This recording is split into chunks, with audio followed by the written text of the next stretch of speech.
Penyakit celiak atau yang sering disebut dengan enteropati gluten sensitif, spore atau celiac adalah penyakit autoimun ketika individu dengan komposisi genetik tertentu mengalami kerusakan pada usus halus jika mereka mengonsumsi gluten. Dan gejala penyakit celiak pada anak dan dewasa beragam, mulai dari yang ringan hingga yang berat. Untuk gejala yang ringan ini terkadang seringkali tidak dirasakan oleh penderitanya. Namun, gejala yang sering timbul bagi penderita celiak yaitu diare. Tanda dan gejala penyakit celiak pada anak dan dewasa berbeda. Untuk anak, tanda dan gejalanya ini berkaitan dengan sistem pencernaan, seperti nyeri perut, perut kembung, sembelit, tinggi badan di bawah rata-rata, berat badan di bawah normal, dan ini bisa menyebabkan gangguan pertumbuhan, pubertas terlambat, dan gangguan saraf seperti ADHD, sakit kepala, dan koordinasi otot yang kurang baik. Tanda dan gejala penyakit celiak pada dewasa antara lain meliputi anemia akibat kekurangan zat besi dan vitamin B12, timbul sensasi kesemutan dan mati rasa pada ujung jari kaki maupun tangan, gangguan fungsi limfa, sulit hamil, beberapa bagian tubuh mengalami pembengkakan seperti pada bagian tangan, telapak kaki, lengan, dan tungkai akibat dari penumpukan cairan di dalam tubuh, rusaknya lapisan gigi, gangguan sistem keseimbangan tubuh, dan nyeri sendi. Patofisiologi penyakit celiak atau celiac sprue berkaitan dengan peran aktif dari beberapa faktor. Penyakit ini merupakan suatu kelainan autoimun kompleks yang dipengaruhi oleh faktor genetik, faktor autoantigen, dan faktor lingkungan. Adapun faktor genetik dan autoantigen.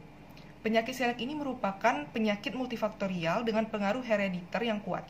Keluarga dekat tingkat pertama dari penderita penyakit celiak dan saudara kembar monozigotik dari penderita penyakit celiak ini dilaporkan mengalami penyakit ini lebih tinggi daripada penyakit sebelumnya. Adapun Human Leukocyte Antigen atau HLA kelas 2, dikenal juga dengan HLA-DQ2 atau DQ8, merupakan molekul yang bertanggung jawab dalam presentasi antigen pada sel imun. Nah, ekspresi HLA-DQ2 dan DQ8 ini sebenarnya terjadi cukup sering pada populasi umum, tetapi hanya 3% dari populasi HLA yang akhirnya mengalami penyakit celiak. Selanjutnya, faktor kedua yaitu faktor lingkungan. Faktor lingkungan ikut berperan dalam patofisiologi penyakit celiak. Pemicu utama penyakit ini adalah gluten. Gliadin adalah komponen utama dari gluten yang merupakan protein kompleks yang kaya akan protein dan glutamin. Komponen ini tidak dapat dicerna secara menyeluruh oleh asam lambung, enzim pankreas maupun enzim pencerna lainnya, sehingga pencernaannya akan menghasilkan produk akhir berupa peptida dengan panjang hingga 33 asam amino. Selanjutnya ada respon imun. Respon imun terhadap gluten meliputi sistem adiptif dan sistem imun bawaan. Respon imun bawaan terjadi pada epitel mukosa, intestinal, dan dapat menyebabkan penyakit celiak.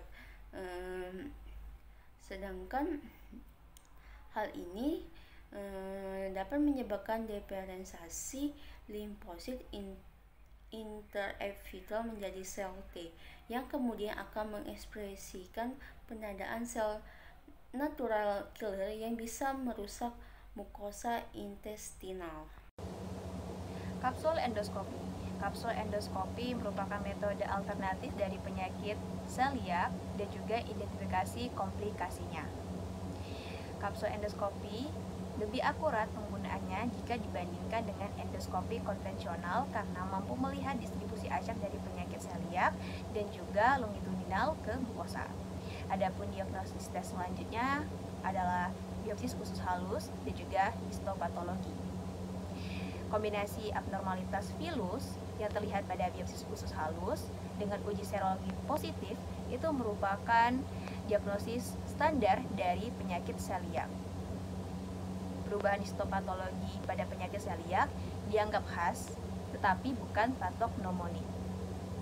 Serologi. Pemeriksaan serologi mencari antibodi dalam darah. Peningkatan kadar protein antibodi tertentu menunjukkan reaksi kekebalan terhadap gluten. Pemeriksaan IgA, TTG saat ini merupakan pilihan uji serologi untuk diagnosis dan monitor penyakit celiak. pada penyakit celiak sering ditemukan defisiensi IgA. Dengan demikian, pada pasien yang memiliki resiko tinggi penyakit celiak, pengukuran ini penting apabila pemeriksa uji serologi untuk penyakit celiak yang berbasis IgA menunjukkan hasil negatif. Pengukuran kadar total IgA pada saat awal pemeriksaan dilakukan untuk menentukan kecukupan kadar IgA. Apabila kadar IgA rendah, langkah selanjutnya adalah pemeriksaan uji serologi berbasis IgG, pemeriksaan IgG DGP atau IgG-TTG lebih dianjurkan pada kondisi tersebut. 2. Tes genetik HLA DQ2 atau 95% atau HLA DQ8 atau 5% ditemukan pada hampir sebagian besar penderita penyakit celiak. Hasil negatif dari kedua pemeriksaan tersebut meningkatkan diagnosis penyakit celiak. Meskipun demikian, nilai prediksi positif dari pemeriksaan genetik HLA sangat rendah, yaitu 12%. Hal tersebut terjadi karena sebagian besar individu tanpa penyakit celiak memiliki gen HLA DQ2 atau HLA DQ8. Terima kasih. Penyebab yang tepat dari penyakit ini tidak diketahui. Namun, untuk perkembangannya penyakit sendiri dipengaruhi oleh pemberian makan bayi, bakteri usus, dan juga infeksi gastrointestinal. Terkadang setelah seseorang mengalami kehamilan, persalinan, infeksi virus maupun operasi menjadi beragam pemicu penyakit celiak.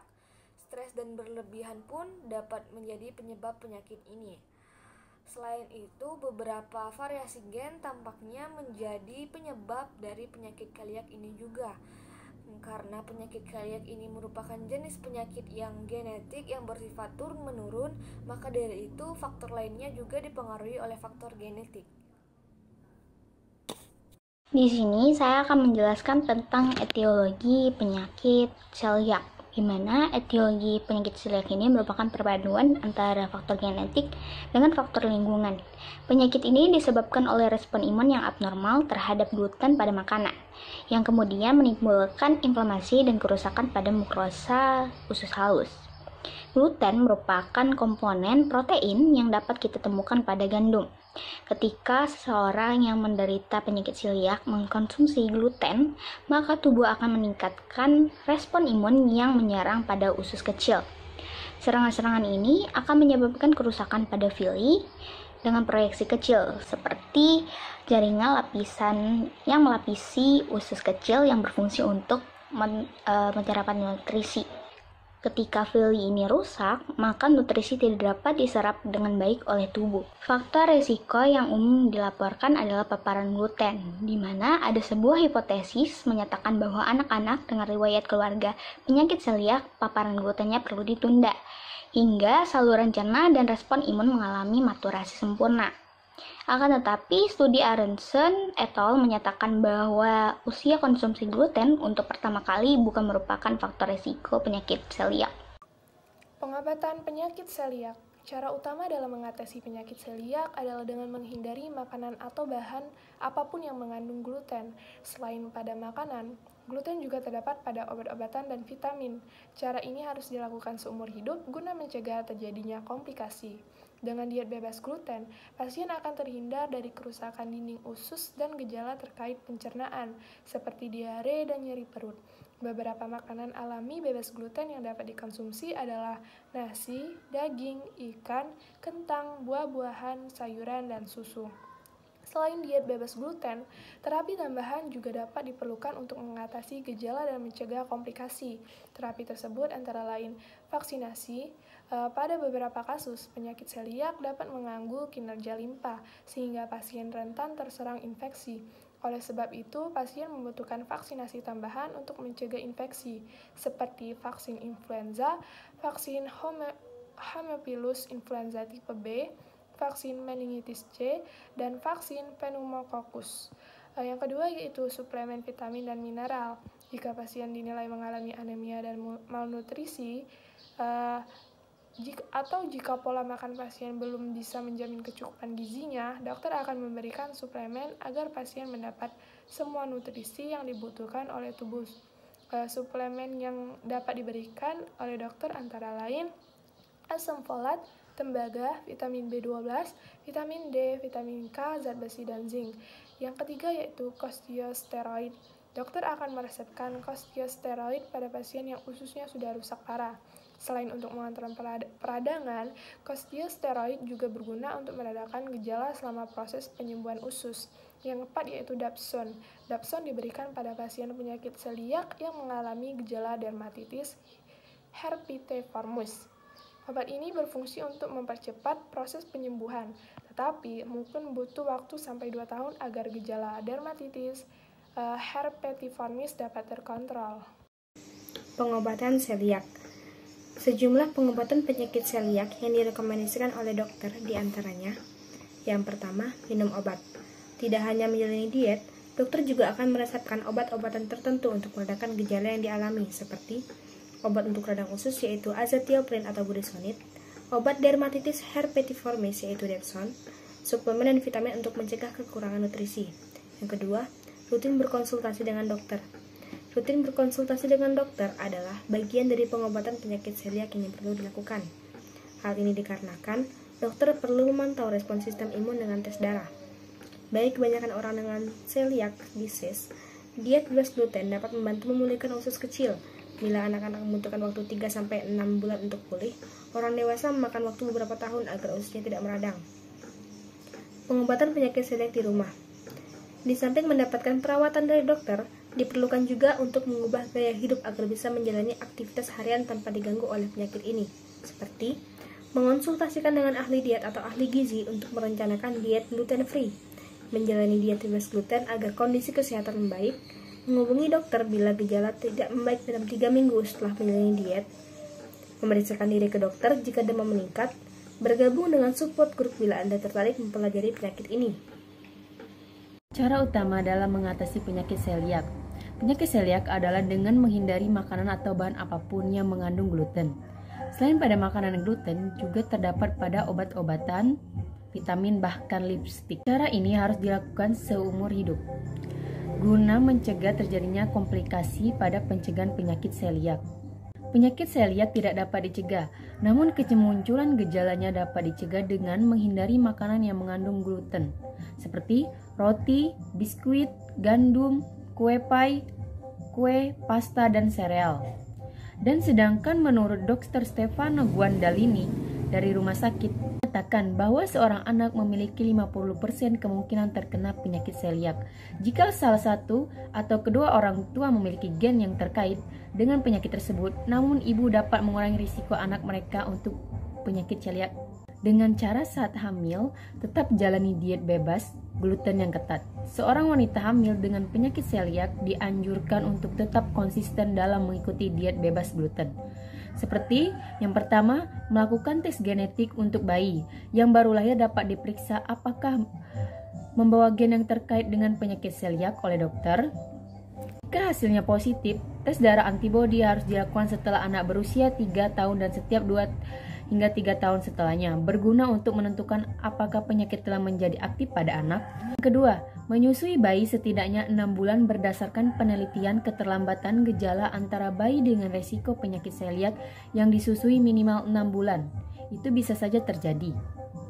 Yang ketiga, memperkenalkan gluten secara perlahan setelah anak berusia antara 4 hingga 6 bulan. Sebuah studi di antara anak-anak Swedia menunjukkan bahwa menambahkan gluten pada diet anak-anak saat menyusui menurunkan risiko penyakit celiak setelah mereka berusia 2 tahun. Yang keempat, ibu yang terus menyusui anak-anak setelah menambahkan gluten ke dalam diet juga akhirnya mengurangi risiko terhadap anak-anak mereka untuk penyakit celiak tersebut. Yang terakhir, yang kelima, pastikan memberi bayi sedikit gluten terlebih dahulu, karena gluten dalam jumlah besar dapat meningkatkan risiko anak untuk penyakit celiak. Beberapa hal yang dapat dilakukan untuk dapat mengurangi risiko anak terkena penyakit celiak dengan yang pertama, saat hamil, tetap jalani diet bebas gluten yang ketat.